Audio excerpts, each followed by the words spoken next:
రెడ్డి ఎన్నికల ముందు ఇచ్చిన హామీలు అన్నిటినీ ఒక్కొక్కటిగా కూటమి ప్రభుత్వం నెరవేరుస్తుందని ఎమ్మెల్యే నల్లమిల్లి రామకృష్ణారెడ్డి అన్నారు.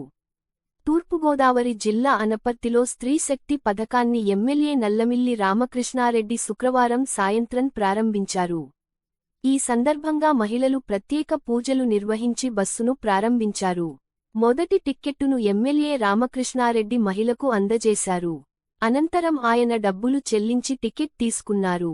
అనపర్తి నుంచి బిక్కవోలు లక్ష్మీ గణపతి ఆలయం వరకు బస్సులో మహిళలు ప్రయాణించారు. టిడిపి నేత నల్లమిల్లి మనోజ్ రెడ్డి పచ్చజెండా ఊపి బస్సు ప్రారంభించారు. ఈ సందర్భంగా ఎమ్మెల్యే రామకృష్ణారెడ్డి మాట్లాడుతూ ఎన్నికల ముందు ఇచ్చిన హామీలన్నిటినీ కూటమి ప్రభుత్వం ఒక్కొక్కటిగా నెరవేరుస్తుందన్నారు. వైసీపీ పాలనలో ఒక్క పథకం కూడా సరిగ్గా అమలు చేయలేదని అన్నారు. ఎన్ని ఆర్థిక ఇబ్బందులు ఉన్నప్పటికీ కూటమి ప్రభుత్వం అన్ని పథకాలను అమలు చేస్తుందన్నారు. నల్లమిల్లి రామకృష్ణారెడ్డి, ఎమ్మెల్యే అనపర్తి.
అందరూ వీడియోలో వచ్చేసారమ్మా ఆల్రెడీ.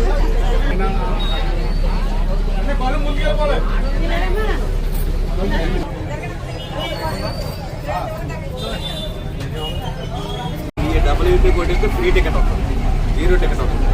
దాని మీద ఒక ఫ్రీ టికెట్ 316 వస్తుంది.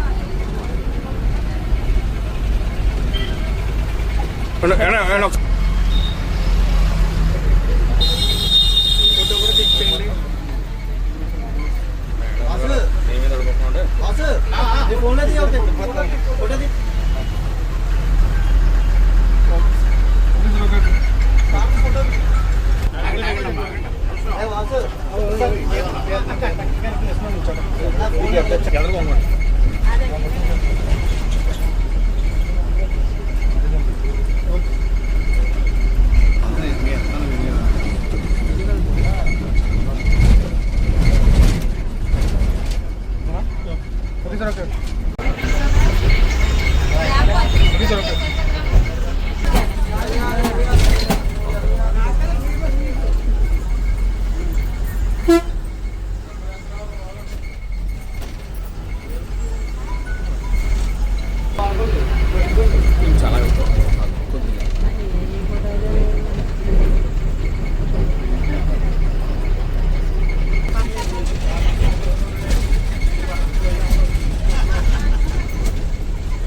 దగ్గర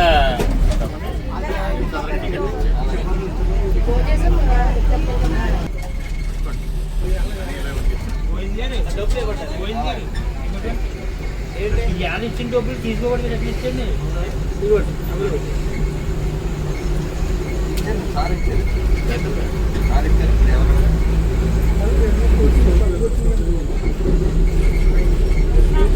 సరే ఎమ్మెల్యేలు ఫ్రీ తీసుకున్నాను కదా. అయిపోయినండి అయిపోయాక అందరం ఒకసారి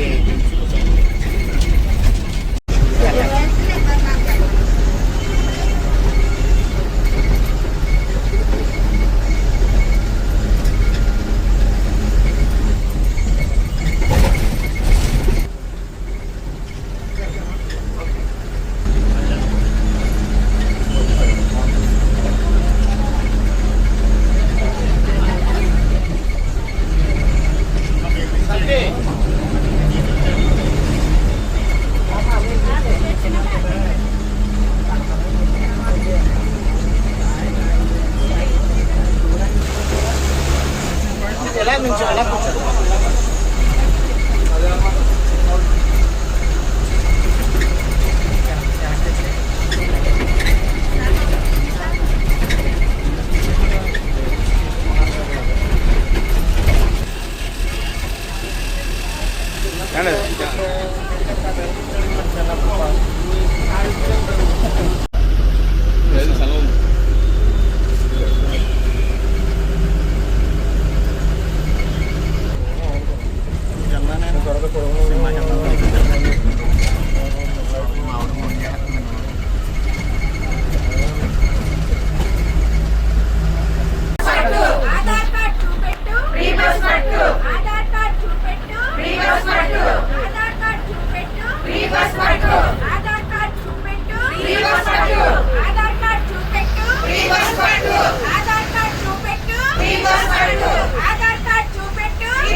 Free bus, free bus. Free safety.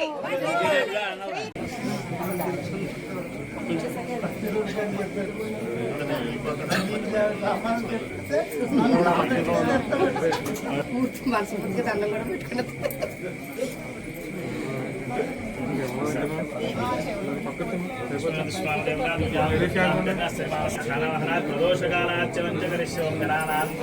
Ganapati కుంభలామహే కవిం పార్వతీపుత్రాయ నమః.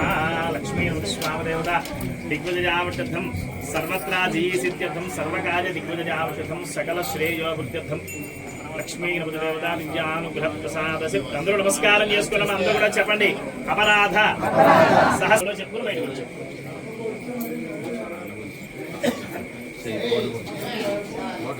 కూటమి ఎన్నికల ముందు సూపర్ 6 హామీలు ఇచ్చిందో ఆ హామీలకు అనుగుణంగా ఒక్కొక్క హామీని అమలు చేసుకుంటూ రావడం జరిగింది.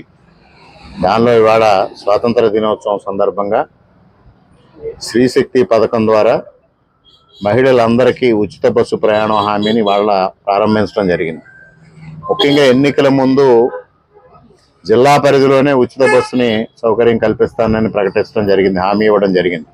కానీ దానికి భిన్నంగా ఇవాళ రాష్ట్రం అంతా ఫ్రీ బస్సు పథకాన్ని అమలు చేయడానికి కూటమి ప్రభుత్వం నిర్ణయించడం జరిగింది. ఇప్పటికే వృద్ధులకు 4,000, వికలాంగులకు 6,000 పెన్షన్లు ఇవ్వడం జరుగుతూ ఉంది. మరోపక్క అన్నదాత సుఖీభవ, పిఎం కిసాన్ పేరుతో 20,000 రూపాయలు రైతులకి సహకారం అందించడం జరుగుతూ ఉంది. మరో పక్కన తల్లికి వందనం, ఎవరైతే ఎంతమంది బిడ్డలు ఉన్నారో అంతమంది బిడ్డలకి ఇస్తామని ప్రకటించారు. దానికి అనుగుణంగా ఒకే రోజున 67 లక్షల మంది లబ్ధిదారులకు 10,000 కోట్లు జమ చేయడం జరిగింది. ఇలా ఇచ్చిన హామీల్ని, ఇవ్వని హామీలను కూడా, ఇవ్వని విషయాలు కూడా ప్రజలకు ఏదైతే అవసరాలు ఉన్నాయో అవసరాల మేరకు అనేక కార్యక్రమాలని వాళ్ళు చేపట్టడం జరుగుతూ ఉంది. ముఖ్యంగా SC corporations, BC corporations loans ఇవ్వడమే కాకుండా వ్యవసాయదారులకి మెకనైజేషన్, ఫార్మ్ మెకనైజేషన్ ఇవన్నీ అమలు చేయడం జరుగుతూ ఉంది. మరోపక్క అభివృద్ధి కార్యక్రమాలు చేయడం జరుగుతూ ఉంది. మరో పక్కన శాంతి భద్రతలు కాపాడమే కాకుండా సుపరిపాలన అందించే దిశగా చర్యలు తీసుకోవడం జరిగింది. అదేవిధంగా ఇవాళ ప్రధానమంత్రి గారు పెద్ద ఎత్తున యువతకి కానీ, మహిళలకు కానీ, రైతులకు కానీ 3 పథకాలని ఎర్రకోట నుంచి ప్రకటించడం జరిగింది. ఇవాళ ఈ 3 వర్గాలకి అన్ని విధాలుగా ప్రయోజనకారిగా ఉండే విధంగా కేంద్ర రాష్ట్ర ప్రభుత్వాలు కృషి చేస్తూ ఉంది. ఇటీవల కాలంలో వైఎస్ఆర్సీపీ నాయకులు సూపర్ 6 ఏమైందని ప్రశ్నించడం జరుగుతూ ఉంది. ఇవాళ ఒక్కొక్కటిగా అమలు జరుగుతున్న విధానాన్ని తెలుసుకోమని వారికి విజ్ఞప్తి చేస్తా ఉన్నా. అమ్మఒడి అన్నారు, ఒక బిడ్డకే అని మాట మార్చారు ఎన్నికలైన తర్వాత. పెన్షన్ అన్నారు, 3,000 ఇస్తానని పెంచుకుంటూ పోతామని మాట మార్చారు. ఇవాళ వాళ్ళు ఉచిత బస్సు పథకం వాళ్ళు ఎప్పుడు మాట్లాడలేదు, ప్రకటించలేదు. అదేవిధంగా ప్రకటించిన పథకాలన్నీ కూడా నిర్వీర్యం చేసిన పరిస్థితిని ఆ రోజు చూసాం. ఇవాళ ప్రకటించిన పథకాన్ని ఒకంత మెరుగ్గా చేయడానికే ప్రయత్నం చేస్తున్నాను తప్పించి దాన్ని డైల్యూట్ చేసే విధానానికి లేదు. మెరుగైన విధానంలో సంక్షేమం అందించడం కోసం, సూపర్ 6 అందించడం కోసం కూటమి ప్రభుత్వం ఇవాళ కృతనిశ్చయంత ఉంది. ఇవాళ ముఖ్యమంత్రి గారు, ఉప ముఖ్యమంత్రి గారు, లోకేష్ గారు అక్కడ విజయవాడలో ప్రారంభించడం జరిగింది. అదేవిధంగా జిల్లాలో మంత్రులు, శాసనసభ్యులు అందరం కలిసి రాజమహేంద్రవరంలో ప్రారంభించాం. ఇప్పుడు వనపర్తిలో ఈ కార్యక్రమాన్ని ప్రారంభించడం జరిగింది. ఇవాళ అన్ని విధాల సూపర్ 6 హామీలను అమలు చేయడానికి ప్రభుత్వం ఆర్థిక ఇబ్బందులు ఉన్నప్పటికీ కూడా ముందుకెళ్తా ఉన్నాం. ఈ కార్యక్రమంలో పాల్గొన్న అందరికీ కృతజ్ఞతలు తెలియజేసుకుంటూ, ప్రజలందరికీ స్వాతంత్ర దినోత్సవ శుభాకాంక్షలు తెలియజేసుకుంటూ సెలవు.